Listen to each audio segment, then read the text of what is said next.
네, 2년 전 자신과 딸의 희소병을 빌미로 후원금을 받아 챙기고 딸의 친구를 성추행하고 잔혹하게 살해한 어금니 아빠 이영학 사건 기억하실 텐데요. 법원이 초동 조치에 미흡했던 경찰도 책임이 있다며 국가가 유족에게 배상하라고 판결했습니다. 네, 관련 내용 등을 강신업 변호사와 자세히 짚어보겠습니다. 어서 오십시오. 네, 안녕하십니까. 네. 국가를 상대로 낸 손해배상 청구 소송에서 법원이 유족의 손을 들어준 건데 그러니까 경찰의 초기 대응 그리고 A양의 사망 사이에 어느 정도 인과관계가 성립이 됐다 이렇게 봐야 되는 겁니까? 그렇죠. 인과관계가 있기 때문에 이제 초동 조치가 미흡했고 그로 인해서 어떻게 보면은 빨리 손쉽게 발견을 해서 그 사망을 좀 막을 수 있었는데 그렇게 하지 못했다는 거에 대해서 책임을 묻고 있는 것이죠. 지금 얘기한 대로 이영학 사건이라고 하는 것이 2017년 9월 30일입니다. 9월의 마지막 날 발생했거든요. 근데 그날 30일 날은 수면제를 먹이고 이제 성추행을 했습니다마는 사망을 한 것은 그 다음 날이었거든요. 그런데 그 9월의 마지막 날, 바로 그 실종이 된 날 말이죠. 그날 사실은 바로 112에 이 사망한 중학생이죠. 어머니가 신고를 했습니다. 그래서 이 112에서 이제 신고가 되니까 경찰에서 바로 관할 경찰서와 그리고 관할 지구대로 내려보냈죠, 사건을. 그랬는데 이 관할 경찰서에서는 사실은 수색을 하지 않고 했다라고 허위 보고를 한 정황이 드러났고요. 그리고 이제 관할 지구대에서는 그때 이제 이 중학생의 어머니가 지구대를 직접 갔었거든요. 그래서 이영학 딸과 직접 전화를 합니다. 그랬다면 그 당시에 이제 그 전화 내용을 면밀히 분석하고 또 눈여겨 듣고 귀담아 듣고 이렇게 했더라면은 이영학 딸만 바로 찾았으면 되는 것이거든요. 이영학 딸과 이제 그 친구니까요. 그리고 그 집에 있었으니까요. 그랬는데 그거를 확인을 제대로 안 하고 이렇게 돼서 결국은 이제 그날 발견을 못 합니다. 그리고 이 경찰서에서는 그 지구대 거기에 3시간이나 지나서 뭐 수색 상황만 잠깐 알아봤다는 겁니다. 그래서 결국 그날을 넘기게 되죠. 그리고 나서 그 다음 날 결국 잔인한 방법으로 살해가 되는 것이죠. 그래서 법원에서 얘기하기를 그때 그러니까 그 지구대에서라든지 경찰서에서 제대로 초동 대처를 했더라면 손쉽게 이영학 딸을 발견할 수 있었고 그리고 이 중학생, 사망한 중학생을 발견할 수 있었다는 것이죠. 그래서 결국은 경찰이 법적인 의무 이것을 다하지 못했고 그것이 사망사고와 연계가 됐다, 인과관계가 있다 이렇게 얘기를 하고서 국가 배상 책임을 인정한 것이죠. 그래서 1억 8천만 원을 이제 인정했고요. 그리고 그 지연 배상을 이제 물어주라고 그렇게 판결을 했습니다. 네, 앞서 천천히 설명을 해주신 대로 부실 대응을 한 그 원인은 어디에서 기인됐다고 좀 볼 수가 있을까요? 저는 이렇게 봅니다. 실종 사고, 실종 사건이라고 한다면요. 조금 있으면 들어오겠지 이렇게 만연히 생각을 하는 것이죠. 그리고 물론 많은 사건들이 이제 집에 안 들어온다고 신고가 됐다가도 해결되는 것이 물론 많겠죠. 당연히. 그런데 지금 이 여학생이죠. 그리고 평상시에 과연 그렇게 남의 집에 가가지고 잔 적이 있었는지, 늦게 들어온 적이 있었는지 이런 것들을 봐야 되는 거 아니겠습니까? 그러니까 여학생이라든지 청소년 내지는 장애인 같은 경우에 실종 신고가 들어온다는 건 뭔가 이상하니까 들어오는 것이거든요. 그리고 어머니가 직접 그렇게 지구대까지 찾아와가지고 걱정을 하고 전화를 한다는 것은 평상시와 좀 달랐다는 것을 말하는 거 아니겠습니까?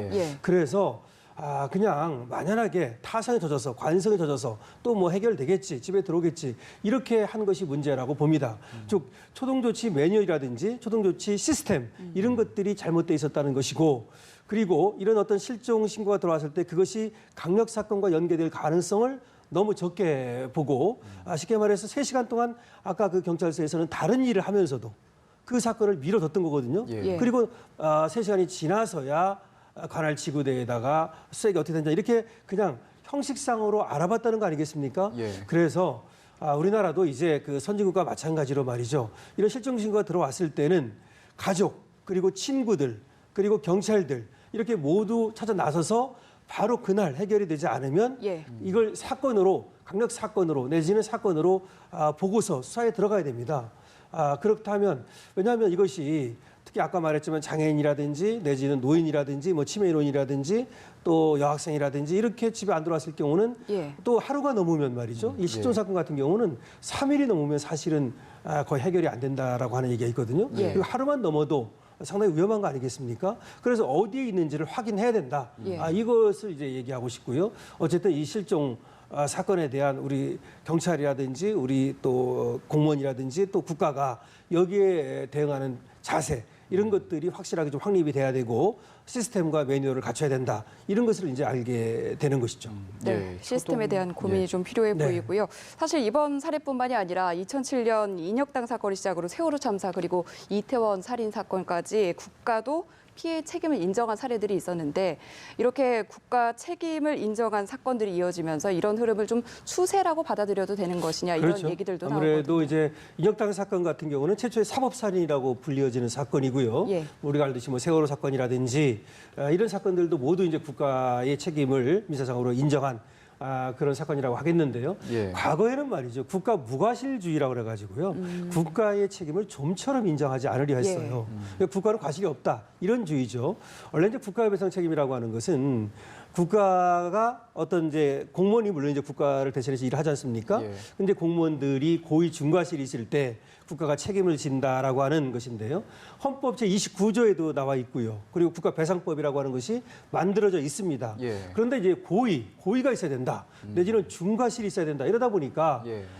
공무원이 과연 그 고의가 있느냐, 뭐 예. 중과실이 있느냐, 여기에 굉장히 소극적으로 봐왔고 법원에서도 국가배상 책임을 과거에는 참 인정하지 않으려 들었죠. 예. 하지만 지금 국가배상 책임을 넓게 인정하고 있고요.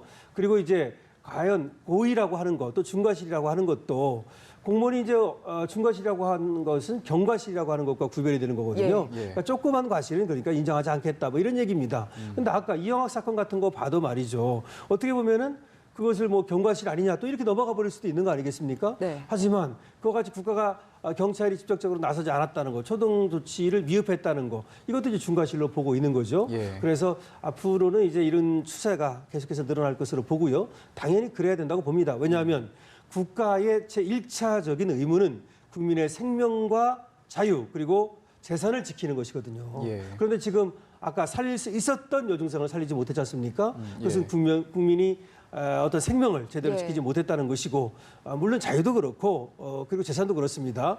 거기에 대해서 국가가 그 의무를 적극적으로 나서야 하고 그래서 적극적으로 이행해야 하고 그러지 못할 때는 그 책임을 묻는 것이 지금 추세고 또 마땅하다 하겠습니다. 예, 알겠습니다. 이번에는 다른 사안인데요. 이제 지하철역에서 홀로 스크린도 작업을 하다가 숨졌던 구의역 사고 이제 지난 지 한 3년 정도 네. 됐는데 어떻게 좀 변화가 있습니까? 그 사고는 2016년 5월 28일입니다. 예. 그래서 오늘이 5월 26일이죠. 예. 그러면 며칠 남았네요. 그런 사건인데요. 우리가 저 사건이 그렇게 우리한테 크게 어떤 경각심을 주고 안타까웠던 이유는 19살 생일을 하루 앞두고 있었고요. 새파랗게 젊은 청년입니다. 예. 그 특성화고를 졸업해가지고 사실은 뭐 처음에 이제 현장 실습을 나와서 한 50만 원 정도 받았다고 그래요.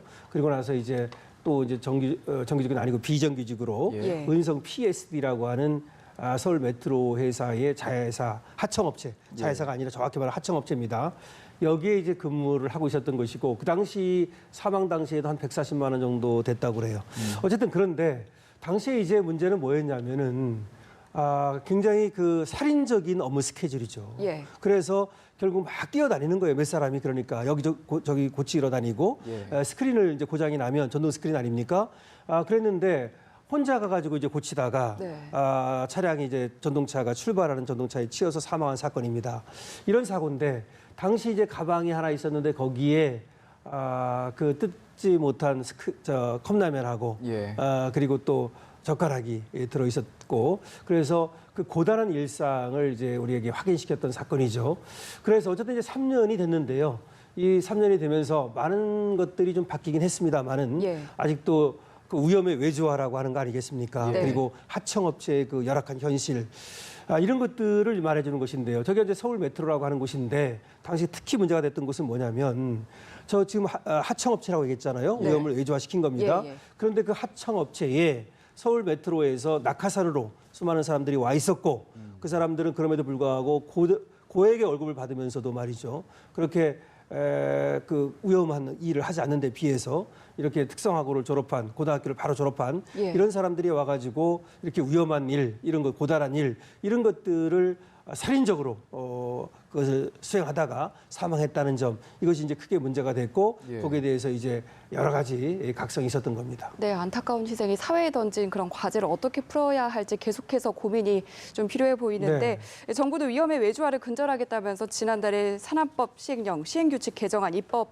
예고를 했는데 그런데 보니까 정작 구의역 김군이라든지 태안화력의 고 김용균 씨는 대상이 아니라고 하더라고요. 이건 어떻게? 맞습니다. 이제 산업안전보건법 시행령, 시행 규칙을 고친 겁니다. 그래가지고 결국 위험의 외주화를 금지하는 그런 어떤 법안을 낸 것인데요. 지금 사실은 그 수많은 그 하청업체 직원이 있음에도 불구하고 이번에 보면은 그 화학물질의 보수, 해체, 철거 작업이라든지 화물 운수 노동자라든지 여기 하나도 못 들어갔어요. 그러니까 지금 얘기한 대로 태안화력발전소의 김군이라든지 내지는 이 스크린도어라든지 이런 것들은 하나도 반영이 안 된 겁니다. 법 이름이 김용균 법이었는데 적용이 안 됐다는 글쎄 말이에요. 그랬는데도 별로 이제 적용이 안 된 거죠. 그래서 이번에 보면은 구의역이라든지 태안화력이라든지 조선소 노동자라든지 이런 곳은 이제 못 들어갔는데 안 들어갔는데 결국은 아직도 일부만 이제 9개 업종만 들어갔어요. 9개 업종만. 그래서 그 수많은 노동자들이 있는데도 불구하고 9개 업종만 들어갔다는 건 앞으로도 이 산업안전보건법의 어떤 개정이라든지 이런 것들이 필요하다는 것을 보여주는 것이고 그만큼 사실은 공관 카르텔을 깨기가 어렵다는 것인데요. 물론 한꺼번에 사실은 그 하청업체 노동자를 모두 정규직으로 한다거나 이 또 위험의 외주화, 다시 말해서 하청업체의 위험한 일을 안 시키게 한다는 얘기 아닙니까? 그것이 금방 이렇게 이루어지기는 어렵지만 적어도 이 사고가 발생했던 지금 태안화력발전소 같은 곳 말이죠. 그리고 스크린도어 같은 곳 이런 것들은 들어갔어야 하지 않나 이런 생각은 좀 하게 됩니다. 차츰 더 개선되기를 바라겠습니다. 다음 사안인데요. 미성년자 지적장애인을 성폭행한 사실이 이제 들통이 나니까 범행을 부인하고 피해자를 무고로 고소까지 했던 목사가 징역 4년 6개월의 중형을 선고를 받았습니다. 이제 17살 피해자 A양을 꽃뱀이라고까지 부르면서 이제 부인을 했다고 하더라고요. 저건 작년 6월에 있었던 일인데요. 저 목사가 그 여학생을 이제 그 지적장애인이라고 얘기하죠. 지적장애인 2급이고요. 17살로 알려져 있는데요. 목사가 그 학생을 안 지가 4일밖에 안 됐다는 겁니다.